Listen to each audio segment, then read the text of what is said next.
Hi everyone, this is me, Casac Benjali. എനിക്ക് ഒന്നുകൂടെ ചിന്തിക്കണം ഈ കാര്യത്തെക്കുറിച്ച്. നിങ്ങൾ പറഞ്ഞ പ്രപ്പോസലൊക്കെ ഓക്കെയാണ്, പക്ഷെ എനിക്ക് ഒന്നുകൂടെ ചിന്തിച്ചിട്ട് ഞാൻ പിന്നീട് തീരുമാനം അറിയിക്കാം. ഈ ഒരു പ്രശ്നം മിക്ക ബിസിനസ്മാൻമാരും അല്ലെങ്കിൽ സെയിൽസ് പ്രൊഫഷണൽസും അവരുടെ ക്ലയന്റ് മീറ്റിങ്ങിനകത്ത് നേരിടേണ്ടി വരുന്ന റിജക്ഷൻ ആണ്. രണ്ട് രീതിയിലാണ് ഈ ഒരു ഒബ്ജക്ഷൻ അല്ലെങ്കിൽ റിജക്ഷൻ നിങ്ങൾക്ക് നേരിടേണ്ടി വരിക. ഒന്ന്, okay, I let you know, I want to think about it. എനിക്ക് കൂടുതൽ കാര്യങ്ങളെക്കുറിച്ച് അല്ലെങ്കിൽ ഇതിനെക്കുറിച്ച് എനിക്ക് കൂടുതൽ ചിന്തിക്കണം, ഞാൻ പിന്നീട് കോൺടാക്ട് ചെയ്യും അല്ലെങ്കിൽ ചിന്തിച്ചിട്ട് കോൺടാക്ട് ചെയ്യാം. രണ്ടാമത്തതാണ്, എനിക്കിത് ഒന്ന് രണ്ട് ആളുകളുമായിട്ടൊന്ന് ഡിസ്കസ് ചെയ്യണം, എന്നിട്ട് ഞാൻ കോൺടാക്ട് ചെയ്യാം. So I need to think about it, I need to discuss with someone else. ഈ രണ്ട് ഒബ്ജക്ഷൻസ് നിങ്ങൾക്ക് സെയിൽസിൽ നേരിടേണ്ടി വരും. സോ എങ്ങനെയാണ് ഇതിനെ ടാക്കിൾ ചെയ്യാൻ പറ്റുക? ഏറ്റവും പ്രധാനമായിട്ടൊരു കാര്യം അറിഞ്ഞിരിക്കേണ്ടത്, I need to think about it അല്ലെങ്കിൽ I need to discuss with someone else, then let you no.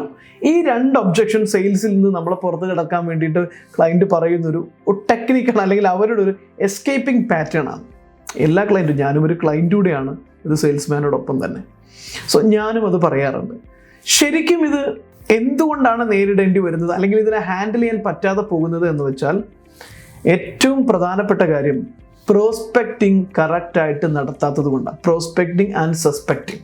കാരണം ഒരു പ്രോസ്പെക്റ്റിനെ നിങ്ങൾ ഐഡൻറ്റിഫൈ ചെയ്ത് കഴിഞ്ഞാൽ അതിനകത്ത് ആദ്യം നിങ്ങൾ നടത്തേണ്ട അനാലിസിസ് വളരെ ഇമ്പോർട്ടൻ്റ് ആണ്. Decision making process.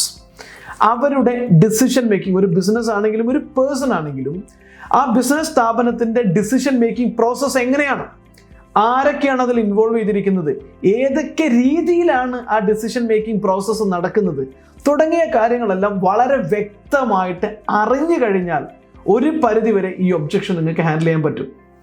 എനിക്ക് ഇവരുമായിട്ട് ചിന്തിക്കണം, എനിക്ക് മറ്റുള്ളവരുമായിട്ട് ഡിസ്കസ് ചെയ്യണം എന്ന് പറഞ്ഞു കഴിഞ്ഞാൽ നിങ്ങൾക്ക് ഈ പ്രോസസ്സിൽ അറിയുമെങ്കിൽ നേരത്തെ അവരുടെ പ്രസൻസ് ഈ മീറ്റിങ്ങിനകത്ത് ഉറപ്പുവരുത്താം, അല്ലെങ്കിൽ അവരും കൂടെ ചേർന്നുകൊണ്ടുള്ള മീറ്റിംഗ് ആക്കിയിട്ട് നിങ്ങൾക്ക് ആ സെയിൽസ് മീറ്റിങ്ങിനെ മാറ്റാം.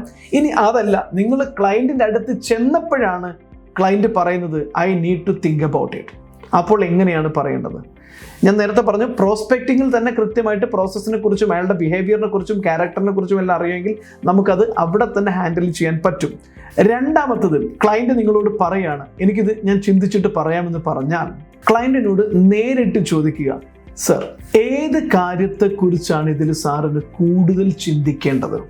നിങ്ങളൊരു മൊബൈൽ ഫോൺ അല്ലെങ്കിൽ ലാപ്ടോപ്പ് അല്ലെങ്കിൽ വേറെ ഏത് പ്രോഡക്റ്റ് ആവട്ടെ, വ്യക്തമായിട്ട് പറയുക, സർ, എൻ്റെ പ്രോഡക്റ്റ് ഇതാണ്, ഈ പ്രോഡക്റ്റ് നിങ്ങൾക്ക് ഇഷ്ടപ്പെട്ടു എന്ന് നിങ്ങൾ എന്നോട് പറഞ്ഞു, അതുപോലെ തന്നെ ഈ പ്രോഡക്റ്റ് നിങ്ങൾക്ക് വാല്യൂ ആഡഡ് ആണ്, ഗ്യാപ്പ് ഉണ്ട്, അത് ഐഡൻറ്റിഫൈ ചെയ്ത് കഴിഞ്ഞിട്ടുണ്ട്, നിങ്ങൾക്ക് ഇതൊരു വലിയ സൊല്യൂഷൻ ആകുമെന്ന് എഗ്രി ചെയ്തിട്ടുണ്ട്. ഇനി എന്താണ് സർ ഇതിനകത്ത് നിങ്ങൾക്ക് ക്ലാരിറ്റി വേണ്ടത്?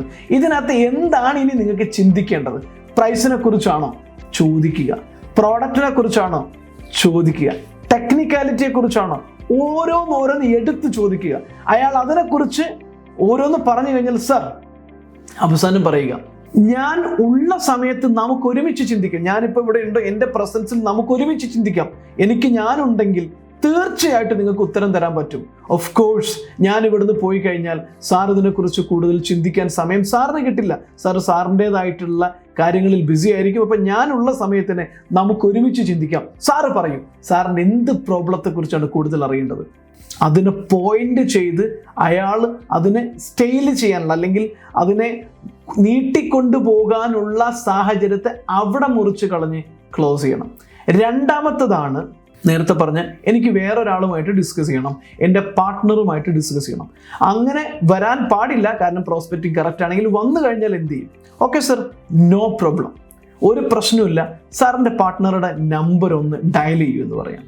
എന്നിട്ട് നിങ്ങളുടെ മുന്നിൽ വെച്ചുകൊണ്ട് തന്നെ ആ പാർട്ട്ണറെ വിളിച്ച്, അല്ലെങ്കിൽ വൈഫോ ആരും ആവട്ടെ, ഡിസിഷൻ മേക്കിംഗ് പ്രോസസ്സിൽ ആരാണ് ഇൻവോൾവ് ചെയ്തിരിക്കുന്നത് അവിടെ നിന്ന് തന്നെ വിളിച്ച്, അപ്പോൾ അവർ പറയും ഇല്ല വേണ്ട വേണ്ട, ഞാൻ പിന്നീട് വിളിച്ചിട്ട് ഞാൻ കൺഫേം ചെയ്തിട്ട് അറിയിക്കാം. അങ്ങനെ ഒരാളും അറിയിക്കാൻ പോകുന്നില്ല. നിങ്ങൾ അങ്ങനെ പറഞ്ഞു കഴിഞ്ഞാൽ you have lost your opportunity. You will never get it again. You will never get that opportunity to client again. So don't leave the place before confirming the അപ്പോയിൻമെന്റ് of the partner, the person involving in the decision making process.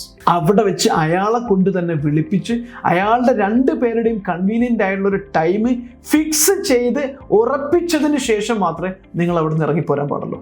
So this is the way to handle let me think about it or let me discuss with someone else. ഈ video ഇഷ്ടമായിട്ടുണ്ടെങ്കിൽ നിങ്ങൾ share ചെയ്യാൻ മറക്കരുത്. ഞങ്ങളുടെ channel ഇതുവരെ subscribe ചെയ്തിട്ടില്ലെങ്കിൽ subscribe ചെയ്യാൻ മറക്കരുത്. സെയിൽസിനെ കുറിച്ചും അതുപോലെ തന്നെ സെയിൽസിൽ അപ്ലൈ ചെയ്യേണ്ട സ്ട്രാറ്റജീസിനെ കുറിച്ചും നിങ്ങൾക്ക് ഒരുപാട് വീഡിയോസ് ഞങ്ങൾ ചെയ്യുന്നുണ്ട്. അതെല്ലാം നിങ്ങൾക്ക് അതിനകത്ത് കിട്ടും. പിന്നെ നിങ്ങൾക്കൊരു പ്രീമിയം സെയിൽസ് പേഴ്സൺ ആയി മാറണമെങ്കിൽ ഞങ്ങൾക്ക് വളരെ സ്പെഷ്യൽ ആയിട്ടുള്ള സെയിൽസ് കോഴ്സ് ഉണ്ട്. $1 million സെയിൽസ്മാൻ എന്ന് പറയുന്ന 6 മാസം നീണ്ടു നിൽക്കുന്ന ഒരു സർട്ടിഫൈഡ് കോഴ്സാണ്. You can be part of it. Thank you. ഞാൻ കസാക് ബെൻജാലി.